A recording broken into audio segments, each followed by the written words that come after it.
ಭೀಷ್ಮಾಚಾರ್ಯರು ಶರಶಯ್ಯೆಯಲ್ಲಿ ಮಲಗುವಂತಾಯಿತು.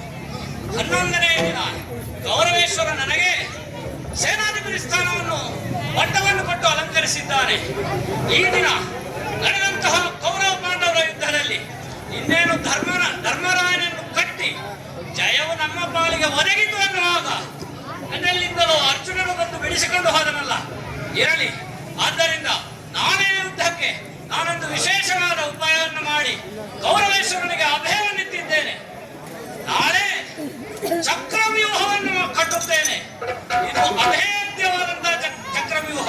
ಪಾಂಡವರ ಕಡೆಯಲ್ಲಿ ಅರ್ಜುನನನ್ನು ಬಿಟ್ಟು ಬೇರೆ ಯಾರಿಂದಲೂ ಇದನ್ನು ಭೇದಿಸಲು ಸಾಧ್ಯವಿಲ್ಲ.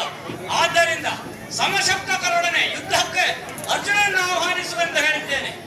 ಆದ್ದರಿಂದ ಚಕ್ರವ್ಯೂಹ 4 ಸುತ್ತು ಸವ್ಯವಾಗಿಯೂ 3 ಸುತ್ತು ಅಪಸವ್ಯವಾಗಿ ತಿರುಗುತ್ತಿರುವುದು. ಎದುರಿನಲ್ಲಿ ಸೈನ್ಯವನ್ನು ನಿಲ್ಲಿಸಿದ್ದೇನೆ. ಅವನಿಗೆ ಉಳಿದ 4 ಜನ ಪಾಂಡವರನ್ನು ಸೋಲಿಸುವ ವರವನ್ನು ಪಡೆದಿದ್ದಾನೆ. ಆದ್ದರಿಂದ ಕರ್ಣ ದುಶ್ಯಾಸನಾದಿಗಳೇ, ನೀವು ನಿಮ್ಮ ಸ್ಥಾನವನ್ನು ಅಲಂಕರಿಸಿ.